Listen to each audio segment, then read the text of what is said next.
Shalom. I want to begin this lesson by giving all praise, honor, and glory to Yahweh, by Hashem, Yahushua, by Hashem, Rakakadash. Double honors to the apostles and elders of Great Millstone who rule well, who teach well. Much respect to the brothers laboring worldwide in truth and in sincerity. And our salutations and a hearty shalom to the believers out there who's believing on the words of Yahweh, by Hashem, Yahushua. Lord willing, this lesson is edifying. Now, this is going to be a Lambback on the elder Manat Zakbar, recent video epistle, accuser of the brethren, female version. Okay? And we've already seen plenty of accounts of these Edomites, these so-called Karens as they're called in the world, accusing young Jakes of doing crimes that they did not commit. And as the elder brought out, there's nothing new. You know, this has always been going on from the time of Emmett Till to the time of the Central Park Five. You know, different things in history has been playing out. Why? Because of that perpetual hatred, right? Matter of fact, let's get that. Okay? They've always had that perpetual hatred. Let's go to Ezekiel. And it runs from man, woman, and child. Okay? This is Ezekiel, chapter 35 and verse 5. And before you get the context, you see right here in verse 3, Yahweh Shai is talking about who? Mount Seir, which is the so-called white man. All right? This is Ezekiel, chapter 35 and verse 5. Because thou hast had a perpetual hatred, and hast shed the blood of the children of Israel by the force of the sword in the time of their calamity, in the time that their iniquity had an end. And that's what you're seeing going on right now. All right? Part of this devil's sword is their accusations. Okay? How they deceive the whole world into believing you so-called Negroes, Latinos, and Native Americans are brute beasts. But Esau is actually the brute beast. Okay? Now, I'll play a little portion of this. Then I have a couple of articles dealing with this historically. And we're going to get a couple of scriptures and we're going to close it out. This is my phone. Show me. No. You don't have to explain nothing to her. Take the case off. That's mine. Literally, get it back. Please. Are you kidding me? You feel like there's only one iPhone made in the world? No. Okay, then show me the. Show me all my. You get a life. Over there. What's on your last round? You better go use find my iPhone. Go do that. Find my iPhone is on. On that right now. No, you can't. No. I'm the manager of the hotel. I don't care. He will This is right my now. son. Hey, Didn't you see me just come downstairs out of the fucking elevator? I'm trying to help. Man. No, but you're not helping. I What am. you're being is disrespectful. No, I'm trying to settle the situation. My son has nothing to do with her. No. I'm trying to figure out what's going on in the lobby. Then show me the proof. No, he's not leaving. Show me the proof. Are you kidding me? You better get on. Let's go, kid. I'm sorry. Get on. We have you see two black people? No, I'm not letting him walk away with my phone. You better get on somewhere, No, please lady. get my phone back. I cannot not have my phone. Get your Confrontation in a hotel lobby here in New York. A woman accosting a 14-year-old black teenager, accusing him of stealing her iPhone. The teen and his father, a prominent jazz musician, were guests at the hotel. The father capturing part of the incident on video. The NYPD now investigating. Here's ABC's Adrian Banker.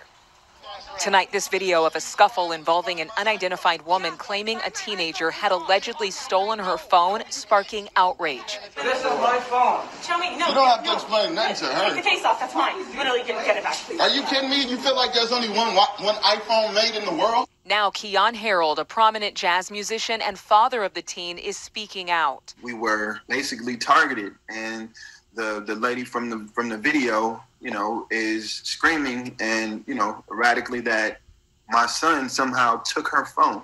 The incident occurring in the lobby of the Arlo Hotel in downtown New York City, where Harold and his family were staying.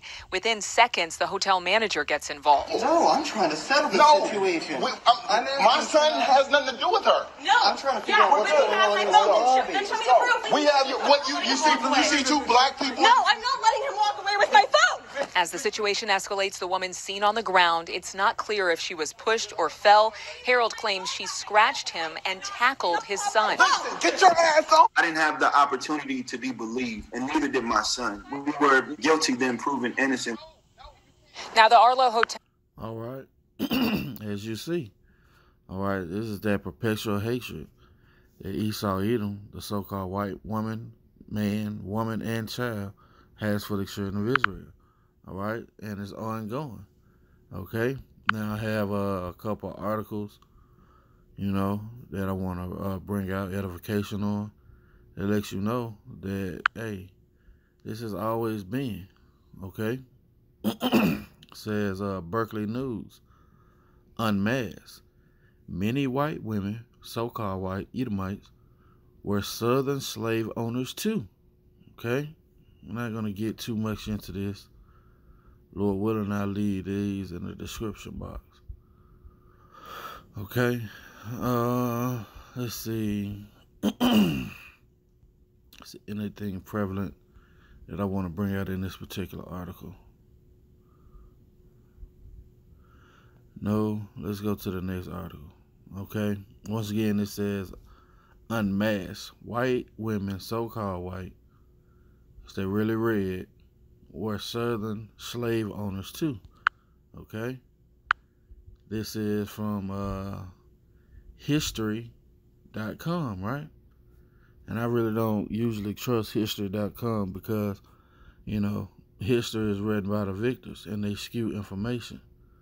But this same lady that we're about to read about, that was just read about in Berkeley, she's the one who did this study. Stephanie E. Jones Rogers says a history professor at the University of California, Berkeley, is compiling data on just how many white women, once again, they're not white, I'm going to just call them Edomite, how many Edomite women own slaves in the U.S. and in parts of the 1850 and 1860 census data. She studied so far, Edomite women make up about 40% of all slave owners. You see that? 40%. That's an extremely high number. Okay? And that, guess what? That hatred is still prevalent. Okay? It says, this is done March 12th, 2019, right? It says the massive overlooked role of female slave owners. Written by who? Becky Little. Becky Little. That's you know what? That's spiritual. Becky is being made little. Their sins are being uncovered. Matter of fact, let's get a quick precept. This is 2 Thessalonians chapter 2, and I'm gonna start at verse 3. And check this out. Blue Letter is starting to put up, I guess a caption of what the chapter is supposed to be about. Man of lawlessness. Yeah, Esau Edom. Here's the man of lawlessness. That's why the Lord's going to have to take this devil out, because he believes his shit don't stink. He believes he can continue to get away with persecuting the children of Israel. So this is 2 Thessalonians chapter 2 and verse 3.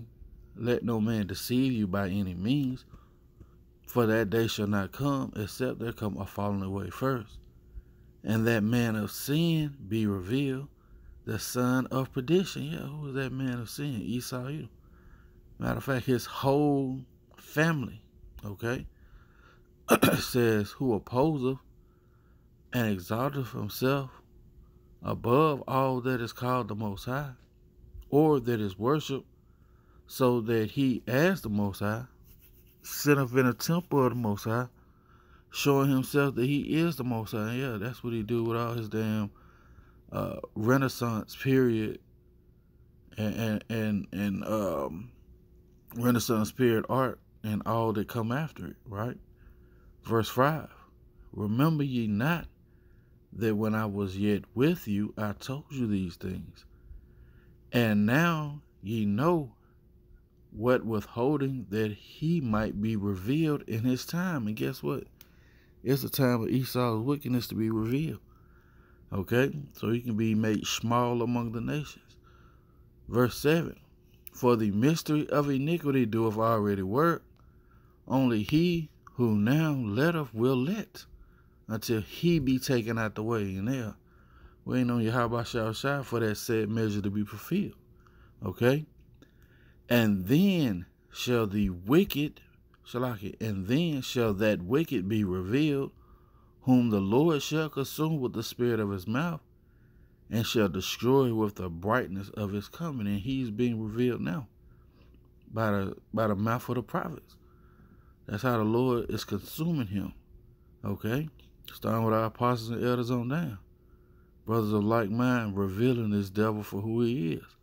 So-called white man, the deceiver. Okay? Let's go back to the articles. Let's say what? 40% of slave owners were so-called Edomite women.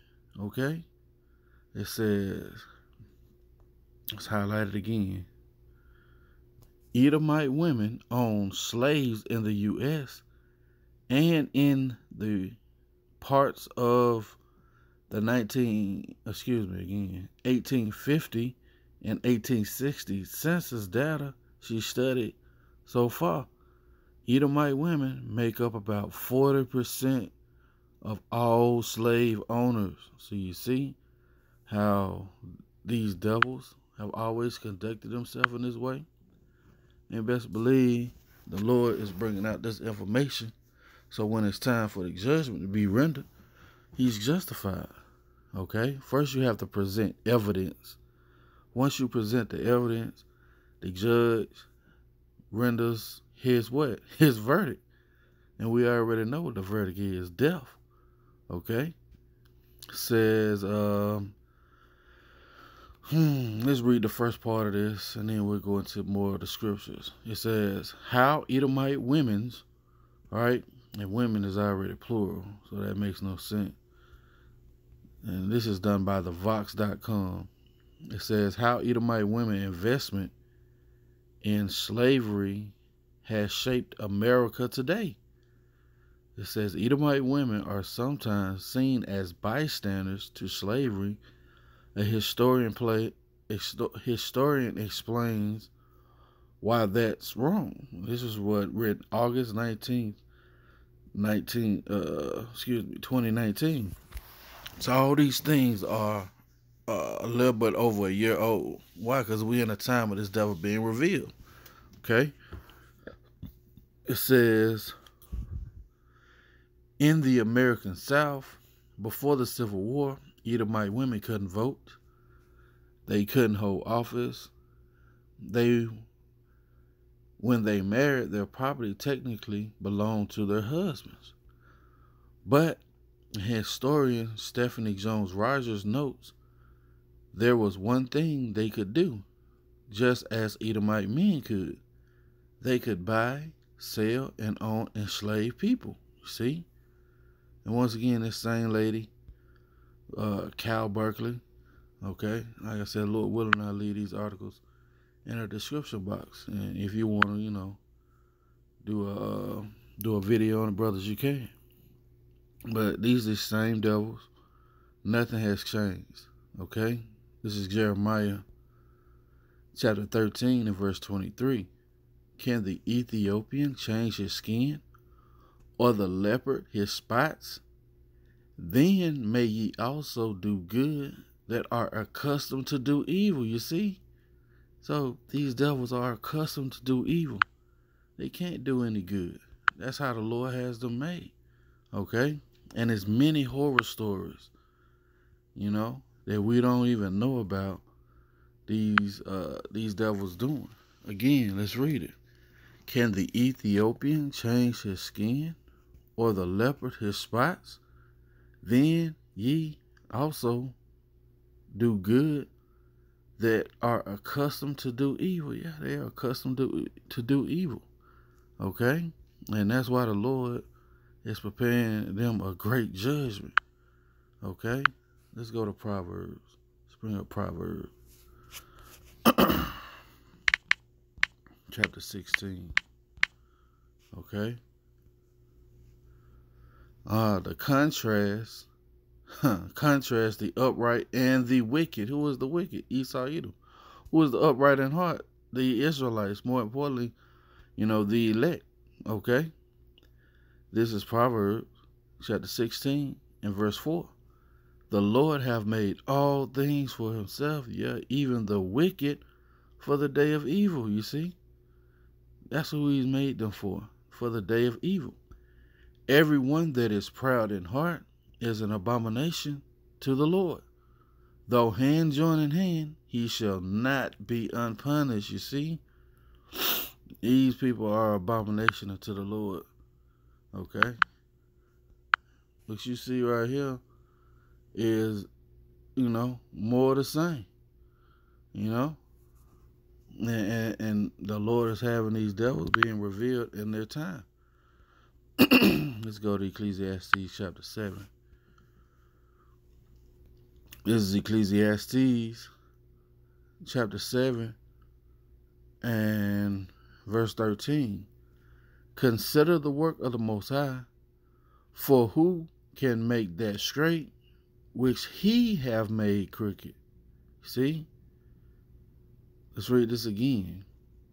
Consider the work of the Most High, for who can make that straight which he hath made crooked? That's what they are made for. Death and destruction. Okay? And the Lord said he pronounced this against the whole family. Matter of fact. Let's see.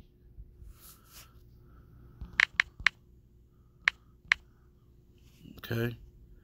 There's people trying to always say that, no, he just hated Esau. Okay? This is Malachi chapter 1 and verse 3. And that's why you see the so-called Edomite woman, the so-called white woman who are the Edomites, okay, how their shame is being laid open, okay? Malachi chapter 1 and verse 3. And I hated Esau and laid his mountains and his heritage waste for the dragons of the wilderness. You know what? We got to start up, okay? Let's start from the beginning.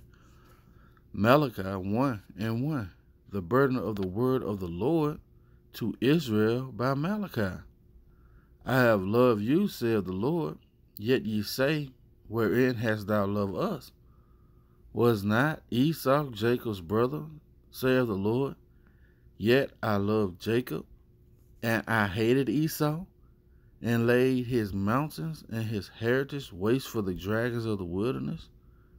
Whereas Edom saith, we are impoverished, but we will return and build the desolate places. Yeah, and they have done that. Okay, starting with the Renaissance period. Thus saith the Lord of hosts, they shall build, but I will throw down. They shall call them the border of wickedness, and the people, not just the man, and the people against whom the Lord have indignation forever. So every man, woman, and child of the Edomites, the Lord has indignation forever. Okay? Let's go to Proverbs chapter 2, and we'll start at verse 10. When wisdom entereth into thine heart, and knowledge is pleasant unto thy soul. Yeah, this wisdom that the Lord has granted us to know who our enemy is. Right? It's pleasant unto our soul. Okay? Because we're keeping our eye on that devil. Again, when wisdom entereth into thine heart, and wisdom is present unto thy soul, discretion shall preserve thee. Understanding shall keep thee. Why?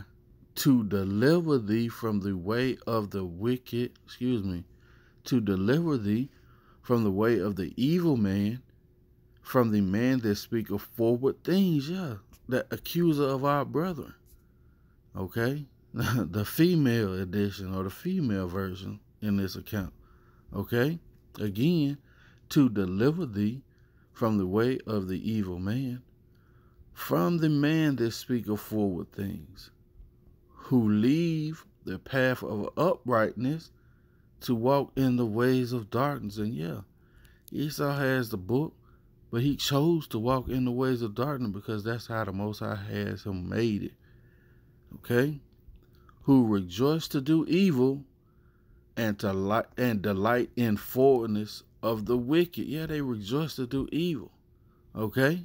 And that's, once again, how they're made. Whose ways are crooked, and they forward in their paths. That's right, you know? So, wisdom, okay, knowledge and understanding is what's going to preserve us and keep us from the evil man, Esau, Edom, so-called white man, woman, and child. That's going to be it for the lesson. Lord willing, it's been edifying. I want to give all praise, honor, and glory to Yahweh, by Hashem, Yahushua, by Hashem, Rakakadash. Double honors to the apostles and elders of Great Millstone. Coming next you at a lesson. Till the next time I say, Lord willing, till the next time I say, Shalom.